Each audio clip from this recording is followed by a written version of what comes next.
Chacun de nous est un membre de ce corps. Chacun reçoit la grâce de l'Esprit pour le bien du corps entier.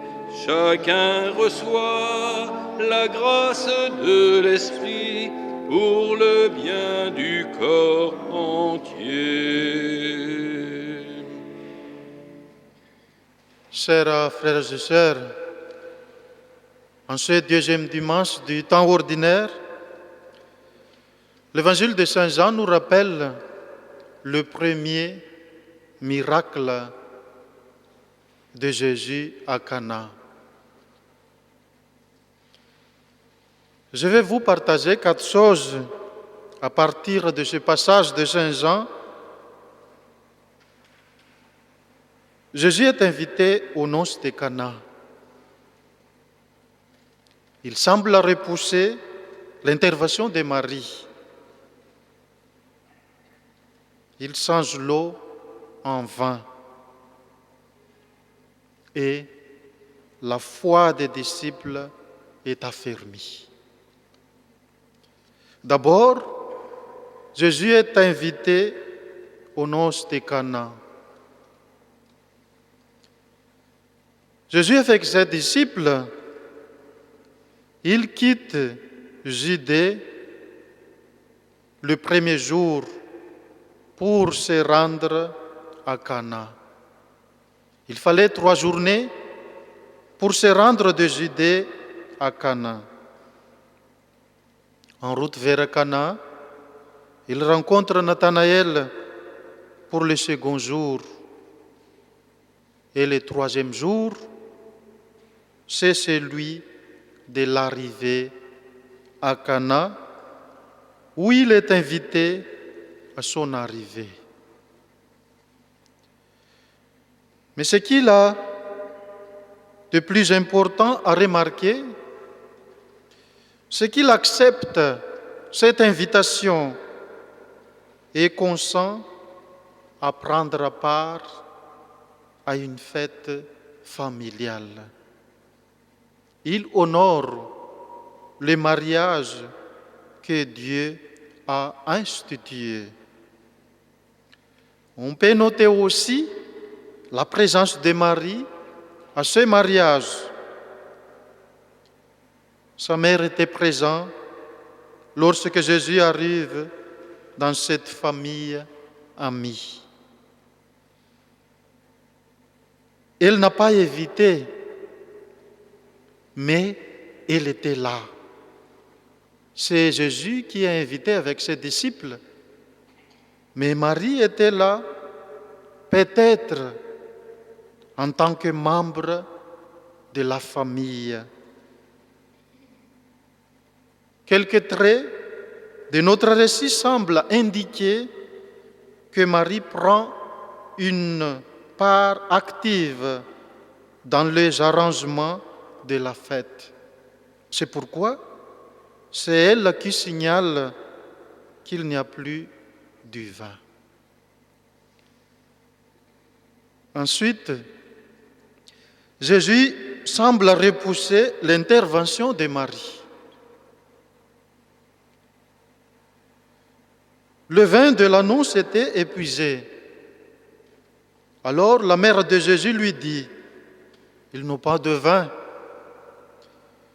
Mais qu'est-ce qu'elle veut par cette observation adressée à son fils? A-t-elle l'idée que Jésus viendrait au secours de ses amis par un acte de sa puissance divine?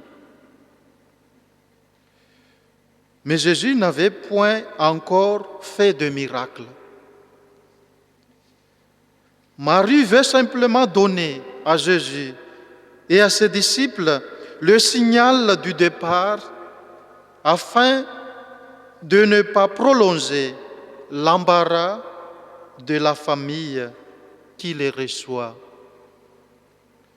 On pensait aussi que la mère de Jésus n'a pas d'autre pensée que celle de lui demander un secours d'ordre naturel un conseil de sa sagesse.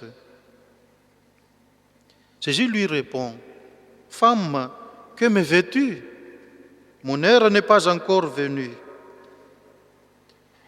Dans la langue que Jésus parle, comme dans celle où notre évangile est écrit, cette allocation femme n'a rien de contraire à l'affection et aux égards dus à une mère. Jésus s'en servir encore avec inexprimable tendresse à l'heure de sa mort. Le Sauveur entre dans son ministère. Sa relation de soumission envers sa mère ne peut subsister en ce qui concerne son activité. Le Fils est désormais le Seigneur, même de sa mère, qui ne peut que travailler à son propre salut par la foi et l'obéissance envers lui. Précisément, parce qu'elle se sent dans un rapport terrestre si intime avec le Christ. Il peut être difficile à Marie de reconnaître la haute situation dans laquelle son Fils vient d'entrer. De là, le sérieux avertissement que Jésus lui donne en lui marquant la limite de sa compétence. Quand Jésus dit « mon heure », il désigne toujours le moment déterminé par la volonté de Dieu où doit s'accomplir quelque grand événement de sa vie, en particulier l'heure de sa manifestation comme Messie, qui sera suivie de l'heure de sa mort.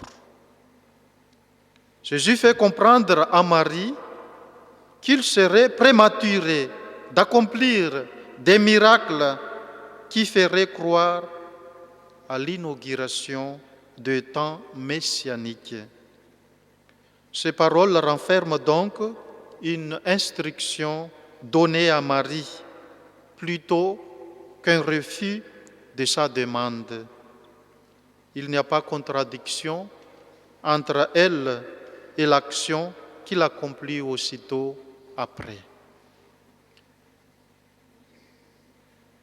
Troisièmement, Jésus change l'eau en vin. La mère de Jésus dit aux serviteurs, « Tout ce qu'il vous dira, faites-le. » Marie accepte humblement la répréhension. Elle se fâche, mais certaine que son fils trouve cependant quelques moyens plus modestes de tirer ses amis d'embarras. Elle ordonne aux serviteurs de faire tout ce qu'il leur dira. Jésus dit à ceux qui servent, « Remplissez d'eau les jarres. » Et quand ils sont remplis, il leur dit, « Maintenant, puisez et portez-en au maître du repas. »